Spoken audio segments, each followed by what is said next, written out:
Assalamualaikum warahmatullahi wabarakatuh. Selamat pagi, selamat siang, selamat malam. Bagaimana kabarnya untuk pertemuan kita kelima kali ini? Semoga baik-baik dan sehat selalu. Amin. Nah, di pertemuan kelima kita kali ini, Ibu akan membahas mengenai validitas dan reliabilitas. Di sini, uji validitas item, ada uji instrumen data, itu digunakan untuk mengetahui seberapa cermat suatu item dalam mengukur apa yang diukur. Sedangkan yang uji reliabilitas itu untuk mengetahui keajegan atau konsistensi alat ukur yang biasanya menggunakan kuesioner. Skala yang biasa digunakan adalah skala Likert, itu yang ada 1 sampai 5. Lalu jika ada batasan lebih dari 0,6 maka dikatakan reliable. Kita langsung menuju ke contoh di sini nanti. Jadi yang pertama ada uji validitas item, uji validitas item menurut metode korelasi Pearson, yaitu dengan cara mengkorelasikan skor item dengan skor totalnya. Pengujian signifikansi dilakukan dengan kriteria menggunakan R-tabel pada tingkat signifikansi 0,05 atau 5% dengan uji dua sisi. Jika nilai positif dan R hitung lebih dari sama dengan R-tabel, maka item dapat dinyatakan valid. Jika R hitung kurang dari R-tabel, maka item dinyatakan tidak valid. Nah, di sini kita lihat seorang peneliti melakukan penelitian dengan menggunakan kuesioner. Judulnya adalah pengaruh harga terhadap kepuasan konsumen pada produk makanan ringan. Untuk ini dibuat 5 item pertanyaan dengan sampel sebanyak 15 orang. Data-data yang dapat kita lihat sebagai berikut. Nah, di sini pokoknya uji validitas item itu merupakan uji instrumen data yang digunakan untuk mengetahui seberapa cermat suatu item mengukur apa yang ingin diukur. Dikatakan valid jika adanya korelasi yang signifikan. Kita bisa coba langsung ketik contoh ini di SPSS. Di sini. Tadi itu ada untuk variable view-nya, di name-nya itu ada item 1, item 2, item 3, item 4, item 5, dan total score. Nah, kita ketik. Silahkan diikuti untuk diketik.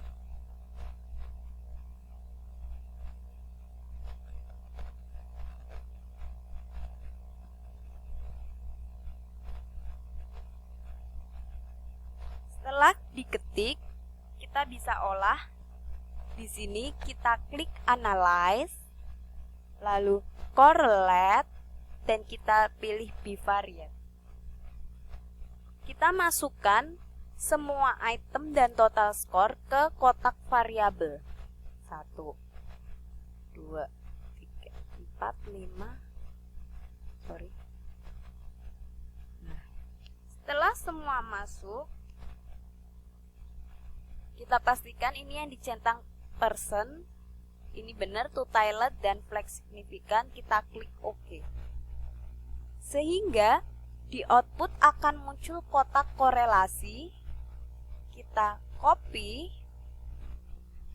Nah, di sini kita lihat ada item 1, item 2, item 3, item 4, item 5, dan total score. Interpretasi hasilnya di sini.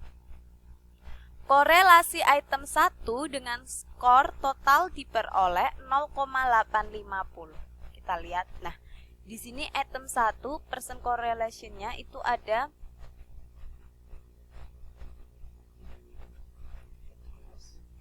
itu ada 0,850. Lalu korelasi item 2 dengan skor total diperoleh 0,403. Sekian. Korelasi item 3 skor totalnya diperoleh 0,932. Korelasi item 4 skor totalnya 0,917. Lalu korelasi untuk item 5 itu skor totalnya ada 0,824. Selanjutnya di sini kita lihat taraf signifikansinya itu ada di baris kedua. Kita warnai beda, merah misal. Nah, sig to tailet untuk item 1 adalah 0,00. Oke. Lalu sig to tailet untuk item 2 itu ada 0,137. Lalu item 3 itu sig to tailetnya ada 0,00. Di sini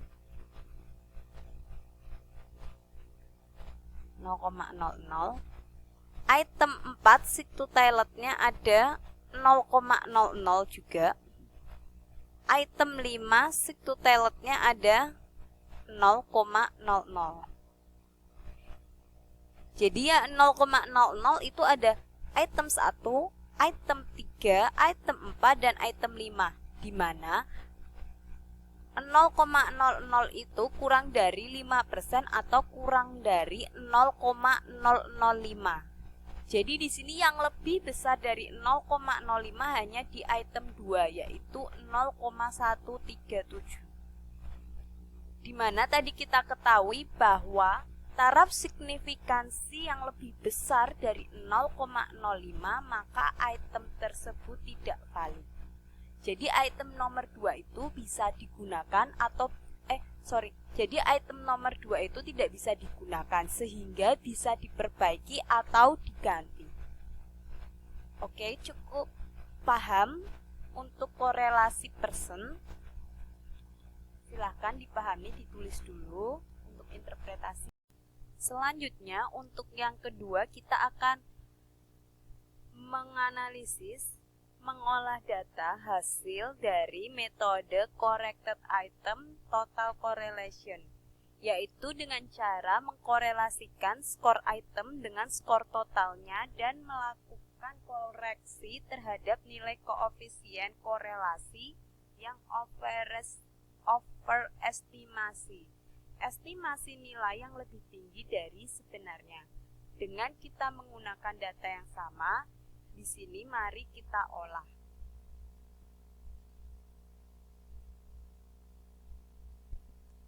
Untuk yang kedua, kita pilih analyze, kita klik analyze, lalu scale, pilih reliability analysis.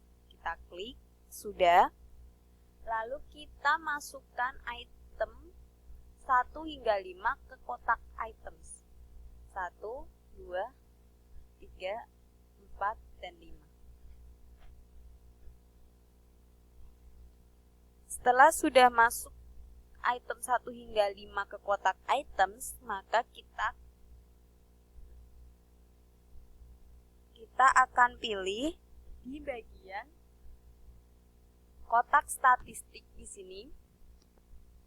Kita centang scale if item delete. Sudah. Lalu kita pilih continue dan OK. Nah, di sini untuk outputnya ada 3 kotak, ada case processing summary, reliability statistik, dan yang terakhir ada item total statistik. Di sini yang kita copy yang item total statistik. Setelah kita copy, maka kita salin di Word.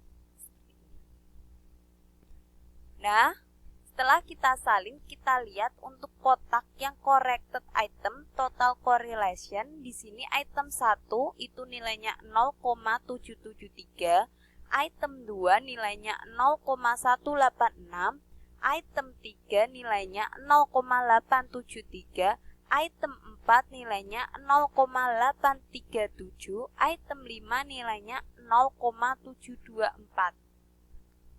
Untuk interpretasi hasil dilihat dari tabel di atas, maka signifikansinya 0,05 dengan dua sisi dan N sama dengan 15. Datanya ada 15. Maka dapat diperoleh R tabel adalah, dilihat di sini. Kita perbesar. R tabel dua sisi, N-nya berapa tadi? 15. Untuk yang 0,05 atau 5%, kita lihat yang 15. Nah, nih 15 itu R tabelnya 0,514. Seperti ini, 0,514. Jadi, dari output dapat dilihat nilai yang kurang dari R tabel yaitu item 2, 0,186. Sedangkan item yang lainnya R hitungnya di atas R tabel. Nih, 0,773, 0,873, 0,837 dan 0,724. Semuanya itu di atas 0,514. Jadi dapat disimpulkan bahwa item 2 itu tidak valid. Maka harus diperbaiki atau dibuang atau bisa diganti. Oke, jadi untuk korelasi yang pertama item 2 juga yang tidak valid. Untuk yang kedua dengan corrected item itu item 2 juga yang tidak valid. Paham sampai sini? Mengerti? Untuk yang nomor 3 di sini ada metode analisis faktor atau KMO.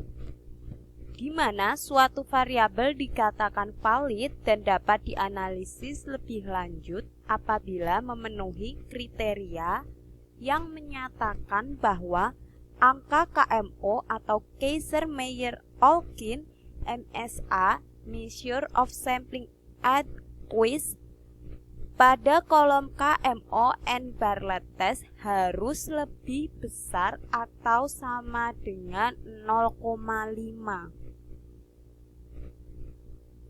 Sedangkan tingkat probabilitas signifikansinya harus kurang dari atau sama dengan 5% atau 0,05. Kemudian, untuk mengetahui tiap item valid atau tidak dapat dilihat dari nilai MSA pada kolom anti-image correlation, sehingga nilai MSA di atas 0,5 menunjukkan bahwa item valid dan dapat dianalisis lebih lanjut. Di sini kita masih menggunakan data yang tadi. Silakan dibuka kembali datanya. Lalu kita olah. Kita pilih klik analyze. Pilih dimension reduction, lalu pilih faktor.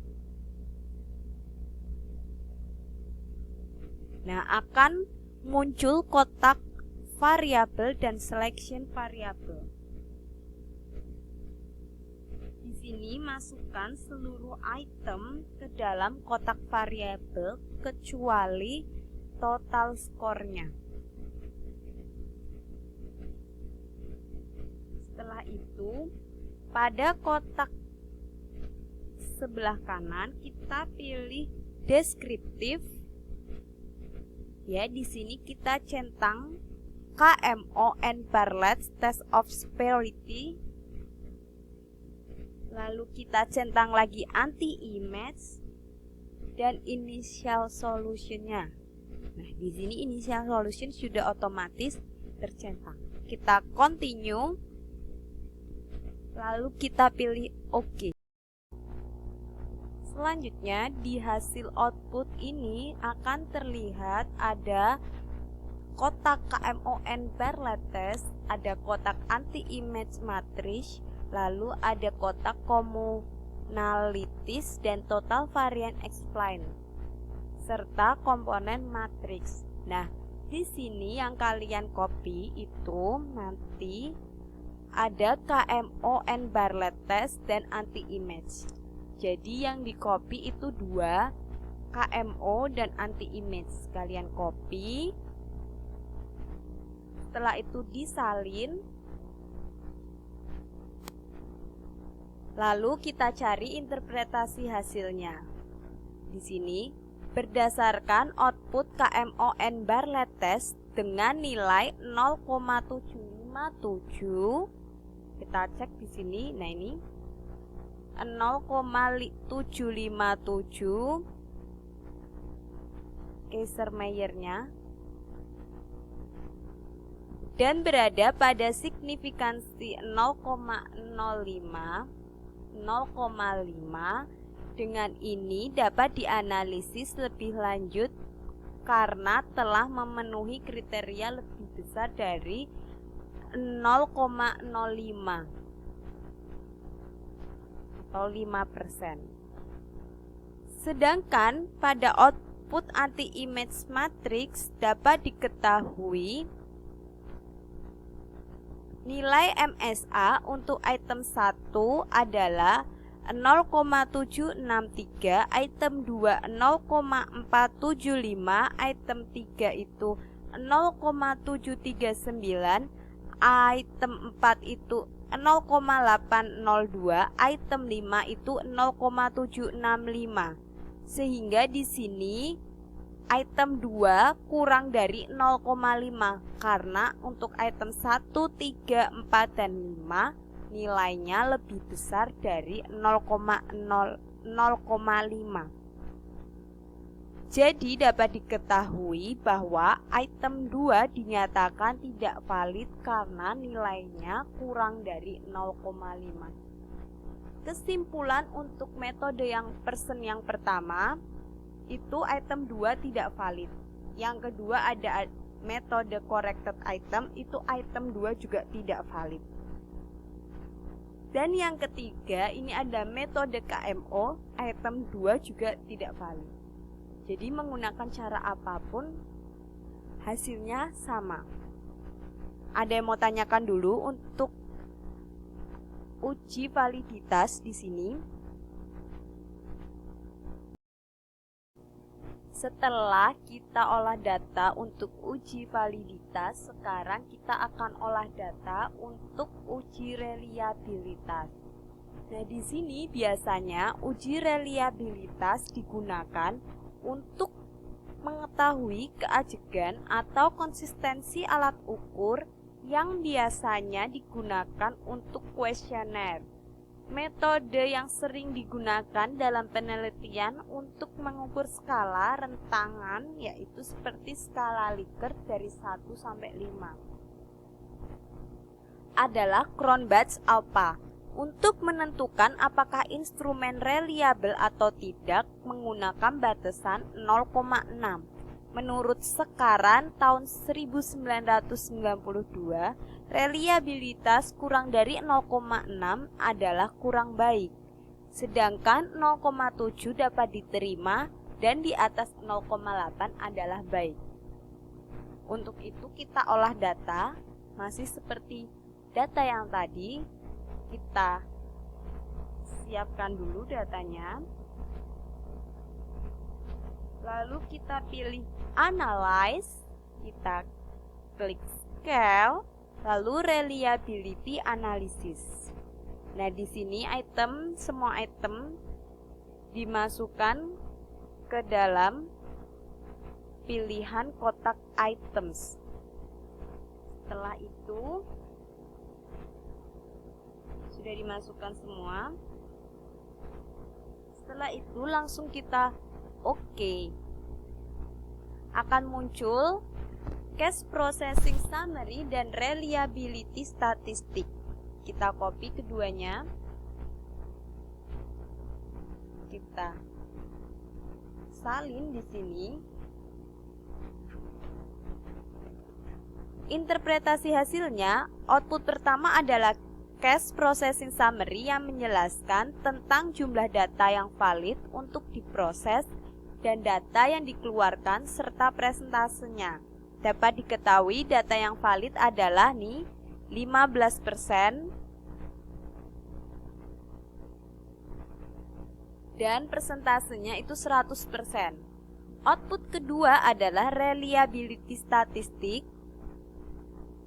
Ini adalah hasil dari analisis reliabilitas dengan teknik Cronbach's alpha dengan nilai 0,849 dan ini menandakan lebih dari 0,6, maka reliabilitasnya baik. Ada yang mau tanyakan untuk uji validitas dan uji reliabilitas? Ada yang mau ditanyakan untuk uji validitas dan reliabilitas? Jika tidak ada, cukup sekian ya untuk pertemuan kelima kita kali ini. Ibu mohon maaf jika ada salah-salah kata atau pengisian materi, penampilan materi. Jika ingin ada yang ditanyakan nanti bisa via chat, WA atau Google Classroom. Semoga bermanfaat. Cukup sekian. Wassalamualaikum warahmatullahi wabarakatuh.